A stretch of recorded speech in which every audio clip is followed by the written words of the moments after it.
Mga residente sa Lower Binugaw sa Barangay Binugaw, Turil District, Davao City, mireklamo human matud pa ang tubig silang tungkaran, bibara ang tubig silang tungkaran human gipasirad-an ang agianan sa tubig. Ano ang atong balitang barangay? Mialma ang mga residente sa sitio Lower Binugaw kay halos kada adlaw mubaha sa ilang lugar, muulan man o dili. Kay napundo man ang tubig sa lugar, kadugayan mubaho pagayod kini. Wala pa ni nila gibuhat, wala ni. Ang tubig diretso dito, dulong. Pero karon na, mubaho. Labi nang inano nga pasuyupan na baho yun na siya.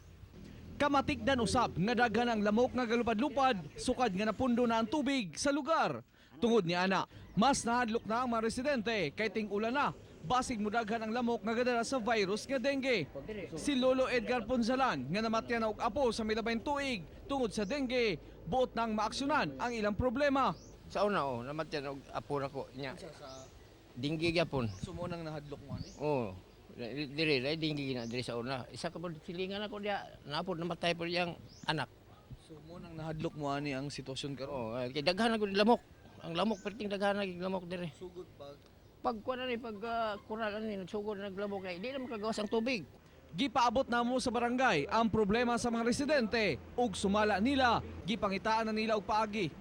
Gani nangarkila na sila og pump aron pahubsan ang tubig sa lugar. Gitanto na mo submersible para magsuyo pa para may bawaan na mo kung sa kalalom ng kuan tapos tambakan na yon ang kuan. Naistorya na pud nila ang tag-iya sa maong substation nga usa ka kumpanya sa kuryente o gipasalig nga motabang aron masolusyonan ang problema. Karong Sabado, tambakan na pud kuno nila ang lugar aron dili na mopundo pa ang tubig. Pangitaag solusyon. O solusyon para mawala o asa para mawala lang yung tubig nga kuan. May contact na pud ang sir, ang kaning tag-iya sa substation. Si kaning diri sa kaning dabulay. Oo.